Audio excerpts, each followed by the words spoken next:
सुरुवातीला छत्रपती शिवाजी महाराजांना वंदन करून त्यांच्या राज्याभिषेक आज दिन आहे, त्यांना वंदन करून आम्ही आज इथे सगळे जमलेलो आहोत।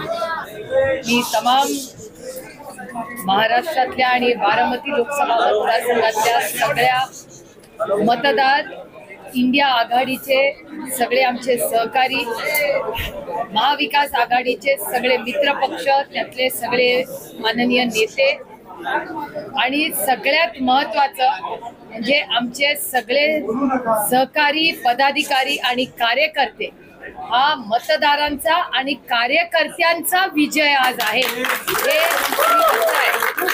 कारण गेले वर्षभर हे आमच्यासाठीच संघर्षाचं वर्ष होतं। महाराष्ट्रामध्ये मोठा दुष्काळ, महागाई, बेरोजगारी, भ्रष्टाचार अशी फार मोठी आव्हानं या राज्यासमोर होती। दुधाचा भाव शहरात वाढलेला आहे, ग्रामीण भागात कमी झालेला आहे। दुष्काळाची परिस्थिती अनेक ठिकाणी, छावण्यांची मागणी गेले अनेक महिने आम्ही करतोय, ते होत नाहीये।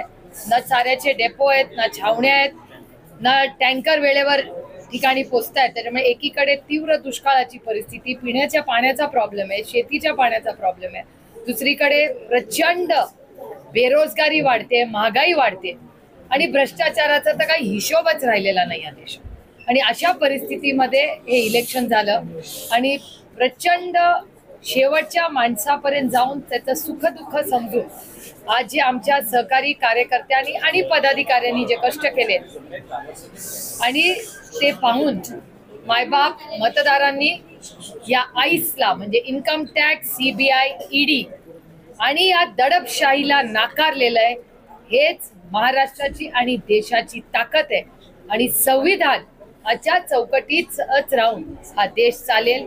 दडपशाहीला, भ्रष्टाचाराला, महागाईला, बेरोजगारीला ह्या मतदारांनी नाकारलेलं आहे। त्याच्यामुळे मी तमाम बारामती लोकसभा मतदारसंघाच्या प्रत्येक सहकार्याच्या, पदाधिकाऱ्याच्या, मतदारांच्या समोर नतमस्तक होऊन त्यांचे मनपूर्वक आभार मानते की त्यांनी एवढा विश्वास माझ्यावर टाकलेला आहे। आणि मला विचाराल तर जबाबदारी प्रचंड वाढलेली आमच्या सगळ्यांची।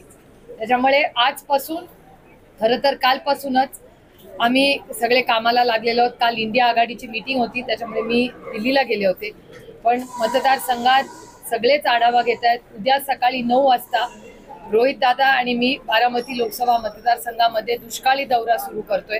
मी तर कार्यकर्त्यांना विनंती केली होती की कुठलंच आपण खरं तर स्वागत नको, JCB तर बिलकुलच नको। माझी सगळ्यांना विनंती आहे की हे जे JCB आणताय ह्याच्यात मला कार्यकर्त्यांची सुरक्षिततेची काळजी वाटते। आणि हे नवीन जर कल्चर आज येत आहे, फुलं, उत्साह, गुलाल हा साहजिक आहे, तो म्हणजे तुमचा अधिकार आहे, पण मला असं वाटतं हा JCBचा जो नवीन कार्यक्रम आपण करतोय तो थोडा म्हणजे आपल्याला नकोच, अशी विनंती करीन। आणि हा जो निधी सगळा आहे, जो आपल्याला उत्साह आहे, तो टँकर, चारा छावण्या आणि चारा डेपोमध्ये पक्षाने खर्च करावा अशी माझी उत्सुक कार्यकर्त्यामध्ये, मला तुम्हाला दुखवायचं नाहीये, पण अतिशय प्रांजळपणे मी तुम्हाला विनंती करते की आपण सगळ्यांनी आजपासूनच दुष्काळी परिस्थितीत अडचणीत असलेल्या आपल्या शेतकऱ्यांच्या बरोबर उभं राहिलं।